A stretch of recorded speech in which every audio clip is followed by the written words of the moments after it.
Hello students and welcome back my dear students. कैसे हो आप सब। आज हम एक कैलकुलस का चैप्टर डेफिनेट इंटीग्रेशन का क्वेश्चन करने वाले हैं। काफ़ी अच्छा क्वेश्चन है। दिखने में सिंपल लग रहा होगा, एक्चुअली में ज़्यादा टफ भी नहीं है, लेकिन इस पे एक दो स्टेप है जो आपको सीखना चाहिए। अगर आप कॉम्पिटिटिव एग्जाम का तैयारी कर रहे हैं, ठीक है, तो आपको ये इस टाइप का जो क्वेश्चन है ना, इस पर प्रैक्टिस होना जरूरी है। ठीक है, तो आप एक्चुअली में कहने का मेरा मतलब है कि जैसे आप, एक एग्जांपल देता हूँ कि हमने टेंथ में ट्रिग्नोमेट्री में पढ़ा है sine square theta plus cos square theta equal to 1। तो जहाँ जहाँ मुझे वो दिखता था टेंथ तक हम लोग 1 पुट करते थे। अब हम 11th में आ गए, 12th में आए थोड़ा सा ऊपर। ठीक है, तो अब sign square theta plus cos square theta तो 1 होता ही है, आइडेंटिटी है। तो 11th में भी जहाँ मुझे दिखा वहां पे पुट किया 1। लेकिन कुछ ऐसे क्वेश्चन जिसमें 1 की जगह मुझे sign square theta plus cos square theta भी पुट करना पड़ा। ठीक है, या फिर हम लोग करते हैं क्वेश्चन को सिंप्लीफाई करने के लिए, ताकि क्वेश्चन मेरा इजी वे में सॉल्व हो जाए। ठीक है, तो आज ऐसे ही कुछ एक कॉन्सेप्ट इंटीग्रेशन में भी है कि बेसिक इंटीग्रेशन, जैसे डेफिनेट इंटीग्रेशन का बेसिक कॉन्सेप्ट, जैसे मैंने आपसे पूछ दूं कि 0 to 1 integration 0 to 1 X square D x का तो वैल्यू आप बताओ, तो आप तुरंत बता दोगे उसका। एक्स की 1/3 करोगे, 0 से 1 upper limit minus lower limit value put करके बताओगे 1/3। अब कॉन्सेप्ट यहाँ पे ये है कि 1/3 को हमें इनडेफिनिट या फिर डेफिनिट या इंटीग्रेशन में हमें कन्वर्ट करके उस क्वेश्चन को सिंप्लीफाई करना पड़ेगा। ठीक है, तो आज हम इसी कॉन्सेप्ट पे बात करने वाले हैं कि कुछ कॉन्सेप्ट ऐसा भी होता है और ये आपको जानना चाहिए। ठीक है, तो आइए देखते हैं इस क्वेश्चन को कैसे प्रोसीड किया जाए। चलिए स्टार्ट करते हैं। देखिए, हमारे पास क्वेश्चन गिवन है इफ सच दैट 0 to 1। तो ये डोमेन है। क्वेश्चन को सिंप्लीफाई आप करते चलो और इस पे जरूर ध्यान देते चलो, मतलब डोमेन पे। ठीक है ना। और आर हमारा को डोमेन है, कंटिन्यूअस फंक्शन है सच दैट कुछ कंडीशन मेरे पास गिवन है और एफ 1/2 का वैल्यू निकालना है। ठीक है, तो चलिए देखते हैं कैसे इसको सॉल्व किया जाए। तो क्वेश्चन जो मेरे पास गिवन है, क्वेश्चन को लिख लेता हूँ। 0 to 1 यहाँ पे लिखेंगे F X D X equal to 1/3 plus 0 to 1 यहाँ पे लिखेंगे F square X square D X. Right, ठीक है। अब जो पहला जो की पॉइंट है क्वेश्चन का, वो है कि 1/3 जो है ना, ये नंबर जो दिख रहा है, इसको आपको इंटीग्रेशन के फॉर्म में लिखना है। ठीक है, वो कैसे लिखेंगे, तो देखिए मैं बताता हूँ आपको कि अगर मैं पूछूं 0 से 1 एक्स स्क्वायर डी एक्स, इसका मैं पूछूं कि इसका वैल्यू क्या होगा, तो आप लोग तुरंत बता दोगे। इसको इंटीग्रेट करोगे, 0 से 1 आप लिखोगे या फिर आप अपर लिमिट डालोगे, यानी कि 1 का क्यूब 1 अपॉन यहाँ पे 3 हो जाएगा और -0 which is equal to 1/3। Right, मतलब 1/3 को हम लोग 0 to 1 X square D X लिख सकते हैं ना। ठीक है, यही लिखना था यहाँ पे। ठीक है, तो देखिए लिखने के बाद अब क्या होता है कि 0 to 1 यहाँ पे हमारा एफ एक्स डी एक्स लिखा हुआ है, इसको लिखेंगे 0 to 1 X square D X 1/3 को। ठीक है, एंड देन प्लस 0 to 1 क्या है हमारे पास F square X square D X. ठीक है, इसको 1 मान लेते हैं। ठीक है, इसको 1 मान लेते हैं। अब थोड़ा सा इसको यहाँ पे मैं लिख लेता हूँ, यानी कि 0 to 1 यहाँ पे F X D X equal to 0 to 1 X square D X 1/3 को रिप्लेस किया था, एंड देन 0 to 1 यहाँ पे लिखा हुआ F square X square D x, इसी को हमने इक्वेशन 1 माना। राइट, अब देखिए जो दूसरा टर्निंग पॉइंट है या फिर दूसरा जो कॉन्सेप्ट है, ठीक है ना, वो कॉन्सेप्ट है डेफिनेट इंटीग्रेशन का एक प्रॉपर्टीज। ठीक है ना, जो बहुत कम यूज होता है, लेकिन जिस क्वेश्चन में यूज होना होगा, अगर वहां पे आप उस प्रॉपर्टीज को अप्लाई नहीं करोगे तो क्वेश्चन काफी टफ हो जाएगा या क्वेश्चन मेरे ख्याल से सॉल्व नहीं होगा।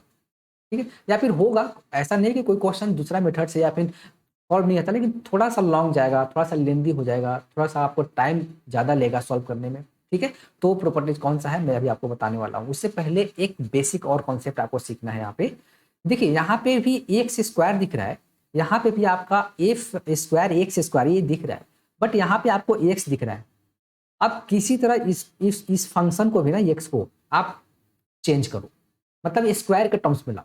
तो कैसे लाओगे, तो मेरे पास एक ही तो बस इसका कॉन्सेप्ट है लाने का कि एक्स इक्वल टू क्या ले ले टी स्क्वायर पुट करते हैं। ठीक है, आज जब वैल्यू पुट करते हैं इंटीग्रेशन में तो हम लोग उसको डिफ्रेंशिएट भी करेंगे, यानी कि dx upon dt equal to कितना हो जाएगा 2t, राइट। अब चूंकि आप हमें अपर और लोअर लिमिट को भी चेंज करना पड़ेगा, तो अगर x इक्वल टू 0 करते हैं, ठीक है, अगर x इक्वल टू 0 करते हैं तो t इक्वल टू 0 हो जाएगा, अगर x इक्वल टू 1 करते हैं तो t इक्वल टू भी 1 हो जाएगा। तो अब सारा फंक्शन आपका किस में चेंज कर जाएगा, t में, यानी कि ये हो जाएगा आपके पास 0 और ये हो जाएगा 1, सेम ही रह गया, ठीक है ना, x इक्वल टू 1।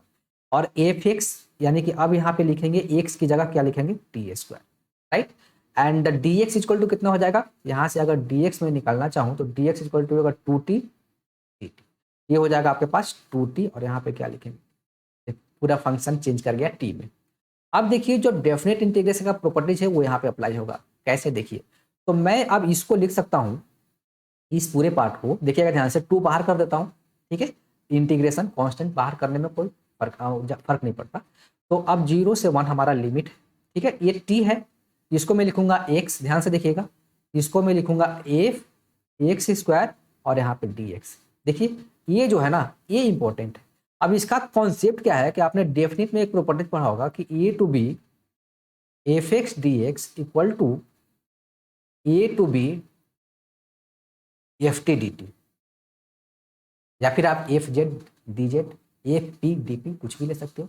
कहने का मतलब है कि जो एक्स और टी है ना ये वेरिएबल है ना, ये वेरिएबल से डेफिनेट इंटीग्रेशन क्या होता है, इससे कोई फर्क नहीं पड़ता, ठीक है, वेरिएबल कुछ भी हो डेफिनेट इंटीग्रेशन इससे इंडिपेंडेंट होता है, आप ये बोल सकते हो, ठीक है ना, इससे कोई फर्क नहीं पड़ता डेफिनेट इंटीग्रेशन में, ठीक है। तो अब हमारे पास ये आ गया, अब यही ये आप फ्रॉम 1 में लिखूंगा तो फ्रॉम 1 अब चेंज कर जाएगा, ठीक है, फ्रॉम 1 है आपका चेंज कर जाएगा, कैसे, अब यहाँ पे जो ये वाला पार्ट था ना, ये वाला पार्ट, अब इसकी जगह मैं ये लिखूंगा, ये वाला, देखो क्या लिखेंगे हम लोग, 2 लिखेंगे, 2 लिखेंगे 0 to 1 एक्स, और यहाँ पे लिखेंगे एक्स स्क्वायर, ठीक है, डी एक्स इक्वल टू, अब यहाँ पे लिखेंगे 0 to 1 X square D X, and then plus 0 to 1 यहाँ पे लिखेंगे F square X square D X, ठीक है। अब मैं सबको एक साइड कर लिया, एलएचएस है ना, ये वाला पार्ट को मैं अब इधर शिफ्ट कराता हूँ आरएचएस साइड, सबको सिंप्लीफाई कर देता हूँ एक साथ, यानी कि 0 to 1 F square X square D X, ये वाला part, then minus 0 to 1 X F X square D X plus 0 to 1 X square D X equal to 0, सबको एक साइड लेके चलेगा, ठीक है, ये वाला पार्ट। अब चूंकि तीनों का लिमिट जो अलग अलग लिखा हुआ है सबका सेम ही है, तो हम लोग इसको लिख सकते हैं 0 to 1, इसको लिखेंगे F square X square minus 2 X F X square and then plus X square, इस पूरे को ऐसे लिखकर, और यहाँ पे D X equal to 0, right. इसके बाद लिखना है 0 से 1, अब ये पूरा पार्ट हो गया ना, देखो ना, A square minus 2ab plus B square, यानी कि इसको लिख सकते हैं हम लोग एफ एक्स स्क्वायर और माइनस 6 और इस पूरे का whole square D X equal to 0, ये पूरा पार्ट लिख सकते हैं ना। अब देखिए अब कॉन्सेप्ट है कि इक्वल टू 0 आ गया, तो हम लोग इसको लिख सकते हैं F X square minus 6 whole square equal to 0।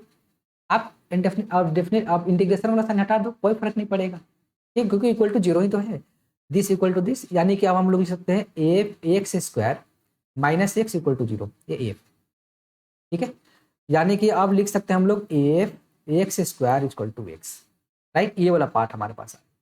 अब चूंकि यहाँ पे एक्स स्क्वायर है, अगर इसको आप सिंप्लीफाई और करना चाहते हो तो आप एक्स स्क्वायर को क्या मान लो, जेड मान, ठीक है, तो एक्स इक्वल टू क्या हो जाएगा यहाँ पे, हालांकि प्लस माइनस रूट जेड आएगा, but X not equal to minus root Z, क्यों, क्योंकि एक्स बिलोंग्स टू 0 से 1, सो एक्स इक्वल टू क्या लिखेंगे, प्लस रूट जेड, क्योंकि नेगेटिव नहीं ले सकते ना।